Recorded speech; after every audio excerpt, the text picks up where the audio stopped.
Bonjour, aujourd'hui on plonge dans un moment vraiment clé de la philosophie analytique, l'impact de Bertrand Russell et surtout sa réponse aux défis posés par la logique de Gottlob Frege. Pour ça, on s'est basé sur des textes académiques qui explorent toute cette histoire, ces figures importantes. Notre mission, si on peut dire, essayer de saisir l'importance des idées de Russell face aux paradoxes logiques, de comprendre sa théorie des descriptions de 1905, et puis voir comment il essaie de résoudre tout ça avec la théorie des types. Bon, on y va? Alors, le point de départ, c'est l'énorme ambition de Frege, fonder l'arithmétique, les maths, quoi, sur la logique pure. C'est dans ses lois fondamentales de l'arithmétique. Et pour ça, il invente une idéographie. Une sorte de langage logique parfait? C'est l'idée, oui. Un langage sans ambiguïté, et il fait une distinction cruciale entre le sens, le Sinn, et la signification, ou la référence, la Bedeutung. Pour lui, la signification d'une phrase complète, c'est sa valeur de vérité, le vrai ou le faux. Point. D'accord, un système hyper ambitieux. Mais c'est là que Russell démarque et de manière assez fracassante, non? Il trouve un paradoxe, une faille au cœur même du système de Frege. Exactement. C'est un coup dur. Le paradoxe, on peut l'illustrer de plein de façons, mais fondamentalement, ça touche aux classes, aux ensembles, vous voyez? Prenons les ensembles qui ne se contiennent pas eux-mêmes comme membres. C'est assez courant. L'ensemble des chats n'est pas un chat. Oui, logique. Bon. Maintenant, considérons l'ensemble de tous ces ensembles-là, ceux qui ne se contiennent pas eux-mêmes. Et la question fatale, cet ensemble global, est-ce qu'il se contient lui-même? Ah, je vois où ça mène. Si on dit oui, alors il ne devrait pas y être, par définition. Mais si on dit non, eh bien, il devrait y être, puisqu'il rassemble tous ceux qui ne se contiennent pas. On tourne en rond? Une contradiction parfaite. Voilà, et ça met à mal tout le projet de Frege de fonder les maths sur une logique sans faille.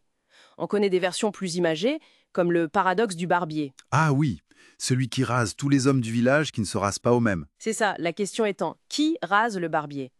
S'il se rase lui-même, il ne devrait pas. S'il ne se rase pas, il devrait. C'est la même structure logique.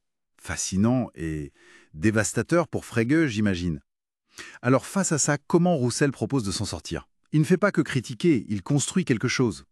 C'est là qu'intervient sa théorie de 1905, hand-denoting. Tout à fait. Dans cet article majeur sur la dénotation, Russell change complètement la manière d'analyser certaines expressions. Il s'attaque aux descriptions définies. Le fameux exemple, c'est l'actuel roi de France ou l'auteur de Waverley. D'accord. Et qu'est-ce qu'il dit à leur sujet? Ce ne sont pas des noms propres classiques. Non, justement.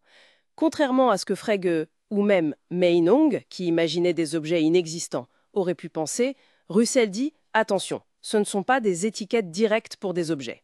Pour lui, une phrase comme « L'actuel roi de France est chauve » cache une structure logique bien plus complexe.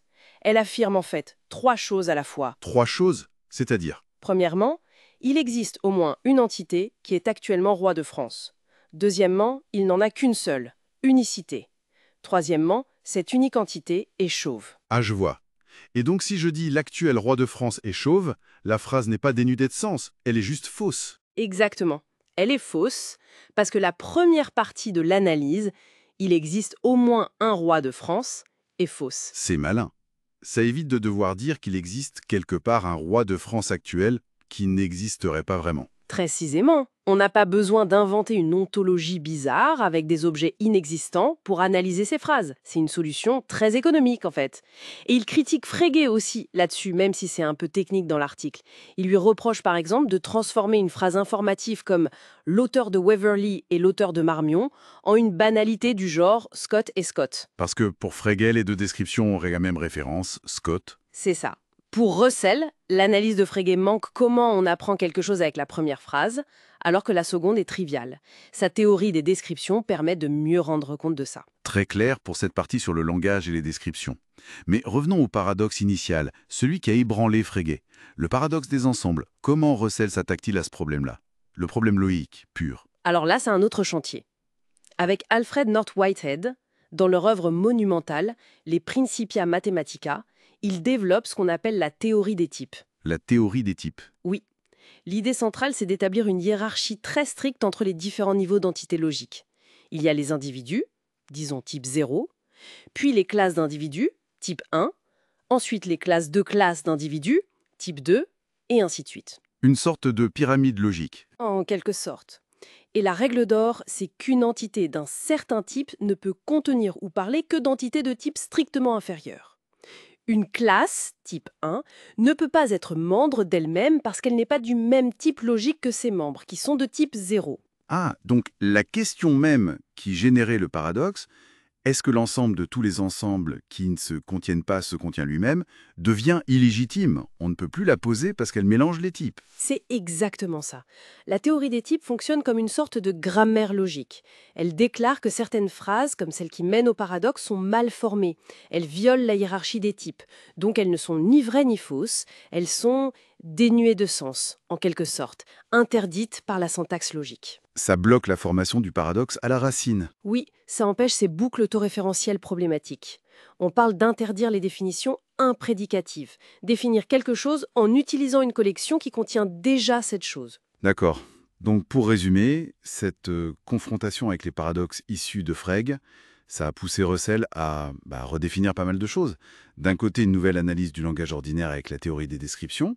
De l'autre, une reconstruction de la logique elle-même avec la théorie des types. Tout à fait. Et ces deux contributions ont eu une influence absolument énorme. Elles ont façonné une grande partie de la philosophie analytique du XXe siècle, mais aussi la logique et même notre manière de penser les liens entre le langage, la pensée, la réalité. C'est fou comme un problème de logique apparemment abstrait peut avoir des conséquences aussi profondes sur notre compréhension du langage. Une petite pensée pour conclure, peut-être, le fait qu'il ait fallu réinventer la structure de la logique et analyser si finement le langage pour résoudre ces paradoxes, est-ce que ça ne suggère pas que les limites de ce que l'on peut penser logiquement sont intrinsèquement liées aux limites de ce que notre langage nous permet de formuler? Une question ouverte, bien sûr. À bientôt!